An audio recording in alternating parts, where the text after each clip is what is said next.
YouTube videos ఏమైతే ఉన్నాయో వాటి వల్ల ఏమవుతుందంటే యువత స్థాయిలోనే మైనర్ బాల్ కూడా చూడటం వల్ల ఏమవుతుందంటే వాళ్ళు తీవ్రమైన ఉద్రిక్తతకు లోనైపోయి వాళ్ళకి ఏం చేయాలో తెలియక వాళ్ళు ఈ విధంగా కాలేజీ 10th క్లాస్ నుంచే స్టార్ట్ చేస్తున్నారు. 10th క్లాస్ చాలామంది చెప్పడం ఏంటంటే నిజంగా అంటే అందరూ కాదండి, నేను ఇందాక చెప్పిన ఆకలి వేరువేరుగా ఉంటుంది. ఆకలి ఎక్కువ ఉన్నవాళ్ళు, కోరికలు ఎక్కువగా ఉండేవాళ్ళు ఒక బ్యాచ్ ఉంటారు, మీడియం ఉన్నవాళ్ళు కోరికలు కొంచెం తక్కువ ఉండేవాళ్ళు ఉంటారు, ఎక్కువ మంది తటస్థంగా ఉండేవాళ్ళు ఉంటారు.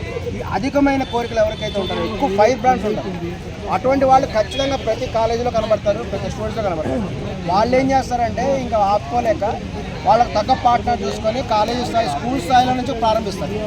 ప్రారంభించడం వల్ల ఏంటంటే ఇది క్రమంగా లాంగ్ టర్మ్ ఏంటంటే ఇది రోగాలకు కూడా దారితీస్తుంది. ఈ విధంగా హెచ్ఐవి వంటివి కూడా వస్తాయి. మేము చాలామంది కూడా ఇక్కడ దురదృష్టకరమైన విషయం ఏంటంటే ప్రాస్టిట్యూషన్ అనేది ఒక వృత్తిగా భావిస్తున్నారు. ఇప్పుడు కొంతమంది పార్ట్ టైం జాబ్ కింద భావిస్తున్నారు. ఇది భయంకరమైన పరిణామం. ఎందుకంటే వాళ్ళు పార్ట్ టైం జాబ్ లాగా పార్ట్ టైం ఇన్కమ్ చేయడం, ప్రాస్టిట్యూషన్ చేయడం అంటే పార్ట్ టైం ఇన్కమ్ చేయడంగా కొంతమంది కాలేజ్ అమ్మాయిలు, హాస్టల్ అమ్మాయిలు భావిస్తున్నారు. ఇది ప్రమాదకరమైన పరిణామం. ఈవెన్ బాయ్ ఫ్రెండ్ కూడా ఒక రకంగా అంతే కదా, డబ్బులు తీసుకుంటారు, షాపింగ్లు చేపిస్తారు, ఖర్చు పెట్టిస్తారు, ఎంజాయ్ చేస్తున్నారు వాళ్ళు. అంటే ఫారిన్ కంట్రీస్లో ఫారిన్ స్టార్స్ అని ఒక వాళ్ళు సేఫ్టీగా డీల్ చేస్తున్నప్పుడు ఇక్కడ ఎందుకు అది జరగట్లేదు? ఫారెన్లో జనాభా తక్కువ ఉంటుందండి, అక్కడ అండర్స్టాండింగ్ పవర్ ఉంటుంది. కానీ ఇండియాలో అలా అన్కంట్రోల్ ఉంటుంది. ఇండియాలో జనాభా ఎక్కువ, ఈవెన్ నిరోధవాటం ద్వారా సాటిస్ఫాక్షన్ ఉండదు అనేటువంటి అభిప్రాయం ప్రజల్లో ఉంది.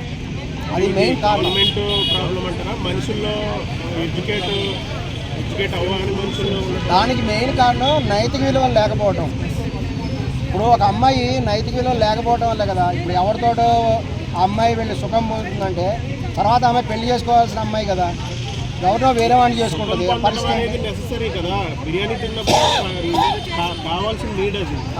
సేఫ్టీ లేకపోవడం వల్ల లేకపోతే సేఫ్టీ లేకపోవడమే ఇంక కొత్త పరికరాలు కూడా ఏమైనా కనుక్కోవాలి. వచ్చినాయి ఆల్రెడీ చాలా. ఈ రోజుకి ప్రత్యామ్నాయంగా కొత్త పరికరాలు కనుక్కోవాలి. ఇంకా వచ్చేసి ఉండొచ్చు, కానీ డబ్బులు కూడా కావాలి కదా. కొంతమందిని అడిగితే వాళ్ళు ఆశ్చర్యకరంగా చెప్తున్నారు. వాళ్ళు పార్ట్ టైం జాబ్ చేస్తే ఎంత వస్తుంది, చాలా తక్కువ ఇన్కమ్ వస్తుంది.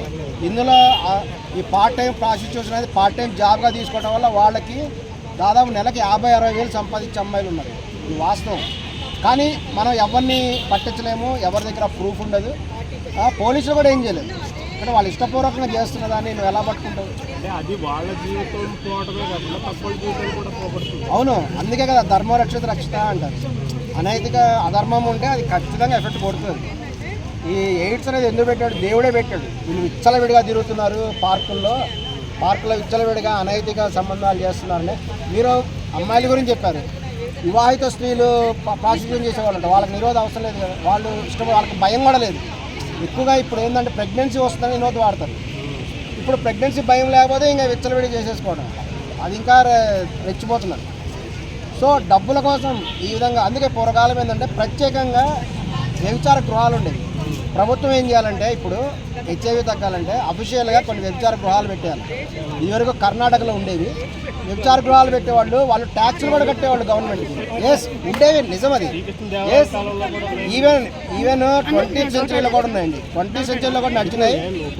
కర్ణాటకలో దేవదాసి వ్యవస్థ, కొన్ని వ్యవస్థలు ఉన్నాయి, మరికొన్ని వ్యవస్థలు ఉన్నాయి. వాళ్ళు అఫీషియల్గా కర్ణాటకలో వేశ్యావృత్తి ఉండేది. వీళ్ళు ప్రభుత్వానికి ట్యాక్స్ కూడా కట్టేవాళ్ళు. వాళ్ళ దగ్గర ప్రత్యేకమైన సెక్యూరిటీ సిస్టమ్ ఉండేది, సెక్యూరిటీ గార్డ్స్ ఉండేవాళ్ళు రక్షణగా. సమాజంలో ఒక బలమైన ఆర్థిక వ్యవస్థ ఏదంటే వ్యభిచార వ్యవస్థ. అన్న, నేను ఇప్పుడు చూసిన వాళ్ళలో ఆడవాళ్ళు పెళ్ళైన వాళ్ళకి హెచ్ఐవి వస్తుంది, కానీ నార్మల్ చదువుకునే అమ్మాయిలకి ఎవరికి ఇంతవరకు నా కలర్ ఎక్కడ చూడలేదు. వాళ్ళకి రాదా? వాస్తవానికి సైంటిఫిక్ రీసెర్చ్ ప్రకారం తెలిసింది ఏంటంటే కొన్ని రకాలైన సుఖరోగాలు అయితేనేమి, హెచ్ఐవి వంటి రోగాలు అయితేనేమి ఆడవాళ్ళకి వచ్చిన సింటమ్స్ కనపడవు అంటారు. మగవాళ్ళకి సింటమ్స్ కనపడతాయి, ఆడవాళ్ళకి సింటమ్స్ కనపడవు. కొన్ని వీళ్ళు ఏంటంటే దే విల్ ట్రాన్స్ఫర్. అది ఒక రీజన్ ఉంది ఖచ్చితంగా, ఇది సైంటిఫిక్గా కూడా రుజువైంది. అది సింటమ్స్ కనపడవు. కొన్ని రకాలైన సుఖరోగాలు ఆడవాళ్ళకి వచ్చినా కూడా కనపడవు, కేవలం మగవాళ్ళకి మాత్రమే ఆ సింటమ్స్ బయటకు కనబడతాయి. దానివల్ల ఆ అమ్మాయికి రోగం లేదని అనుకోకూడదు. దీనికి ప్రభుత్వం ఏం చేయాలంటే అఫీషియల్గా కూడా మళ్ళీ వ్యభిచార గృహాలు పెట్టేసేస్తే ఇంకా వెళ్ళేవాళ్ళు అక్కడ జాగ్రత్తలు తీసుకుంటారు. ఈ గొడవ ఉండదు, ఒక క్లారిటీ ఉండాలి సమాజంలో. ఇప్పుడు పూర్వకాలం దొంగతనం చేసేవాళ్ళు, వాళ్ళు ఒళ్ళంతా కూడా ఆయిల్ పూసుకొని ఒక నల్ల రంగు పూసుకొని వచ్చేవాళ్ళు దొంగ